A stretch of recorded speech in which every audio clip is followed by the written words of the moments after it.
You were greeted with these words. Warnings are dire.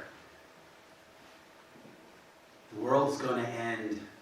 You would think that, why did I get up this morning to hear about all these things? These ominous words that we hear in the gospel today. The temple is going to come down. And before all that happens, you're going to be betrayed by your family and your friends. You're going to go to prison, and you might be put to death on account of my name. These are things that are going to worry anybody. And the disciples were certainly worried. But Jesus makes a promise.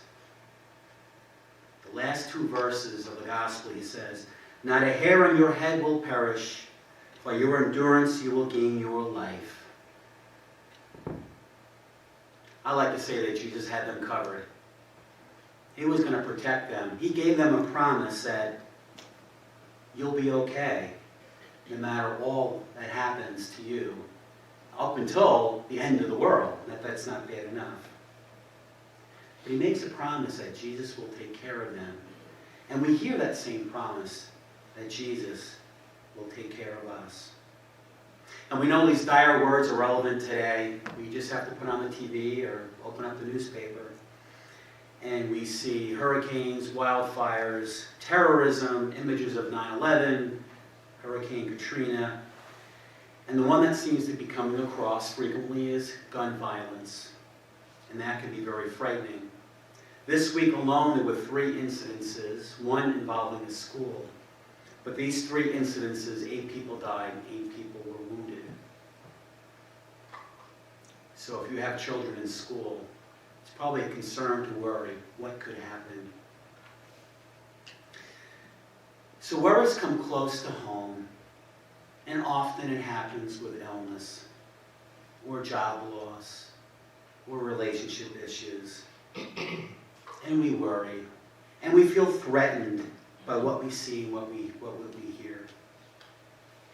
But we need to hear words from God that will help us and protect us. Yesterday at the bishop's installation, I'm not sure if anybody here had gone, George and a couple others, a wonderful, wonderful celebration of the installation of our new bishop. The presiding bishop, Elizabeth Eden, preached, and she said this: "God's promises are most certain, never failing. We need to hear this in a world that desperately needs it." I heard that, and I grabbed the pen out of my pocket, and I wrote it down so I didn't forget, because I needed to hear those words. She said it rather well. In our gospel today, but we do hear these words from Jesus. He's got us covered. We don't have to worry. He will take care of those things for us. Our prayer chain this week has been working overtime. We've had various folks with issues and illnesses, and Pastor and I have made a couple of hospital visits, sitting with folks that are truly worried about what's going to happen to them. Also worrying about their family, that's also worrying about them. There's a lot of worry. And it reminded me of a patient that I met. Two summers ago, I did my clinical pastoral education at North Shore University Hospital. And I worked 3 months as a chaplain intern. And I visited a woman, her name is Gwen. I visited her many times, probably 2-3 times a week. And if I wasn't there quick enough, a call would come into the office looking to see the chaplain. And she struggled with what was going on. She struggled with the staff, with the doctors, and she made a fuss. And that's a word that 2 of us kind of agreed that kind of made sense for her. You know, she was fussing. She was always fussing with people. And I saw that fussing as worry. She's worried about this pain that they couldn't identify. She was fussing about this, what's going to happen to her when she goes home. So one day she told me she was being discharged. But lo and behold, 2 days later, a message comes into the office. We need to see a chaplain. And I was surprised to see Gwen back in the hospital. But her outlook was a lot different. She seemed calm. And she said to me, "Chaplain, sometimes you just got to stand." That was an expression she used. You just got to stand.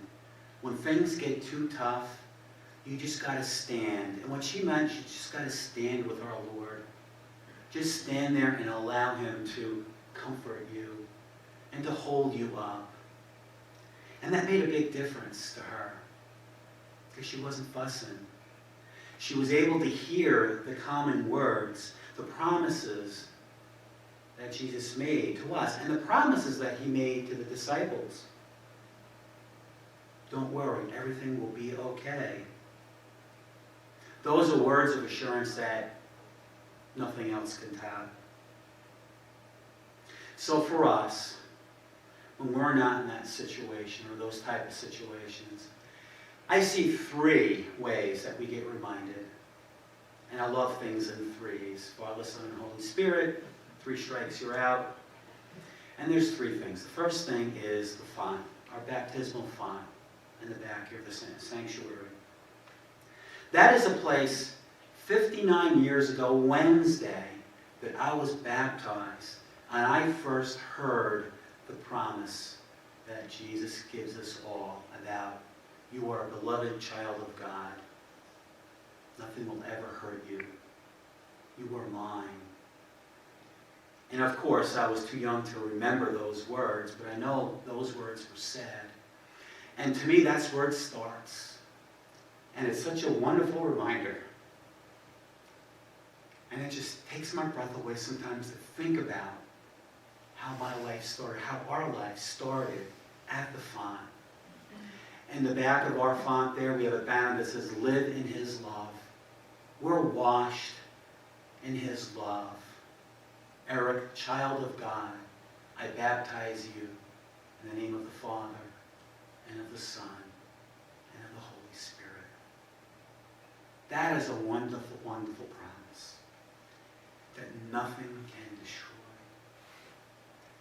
So Wednesday, I'm bringing cake. We're going to have cake here on Wednesday. So, and I didn't mention this in the first 2 services, but if you are a part of the outreach committee, we're meeting at 6:30. I will have cake here. And if you want to stop by during the day, we'll be here. And I'll remember to bring the cake in a little bit early. And we will have cake. Because it's important that we recognize our baptismal anniversary. That's when we first heard that promise. The second place, and it comes in a straight line from the font to the table. Here we're reminded of God's love and his promise of forgiveness. So we come to this table, to the sacred meal, where we can hold the bread, we can drink the wine, we can see it and we can smell it. And it's a physical reminder of the promise that we were given. And that is so powerful. And the third place, and the last place, is just a few steps behind the altar, is the cross. We come to the foot of the cross where we know that Jesus was crucified and died for us. So we didn't have to worry about the things that we've done in life, or sin. We didn't have to worry about that, because we are forgiven, no matter how terrible we think we are. And there's many times we think we're the worst person on earth. But he made a promise that you will always be mine. And no matter what, you will have eternal life. The resurrection that we celebrate at Easter is a wonderful thing. And the cross is a reminder of that. So God has us covered. Has us covered in a few ways. And we can't forget that. This month we're on our generosity challenge. We're talking a lot about generosity. And we tend to think about how we maybe could be generous to other people, and that's a good thing. But let's think about how generous God has been to us. Just in that promise, how generous that is. and how grateful we are for that. And the fact that we need to share that. And that's another thing that the presiding bishop said yesterday near the end of her sermon, is that we have to proclaim that good news.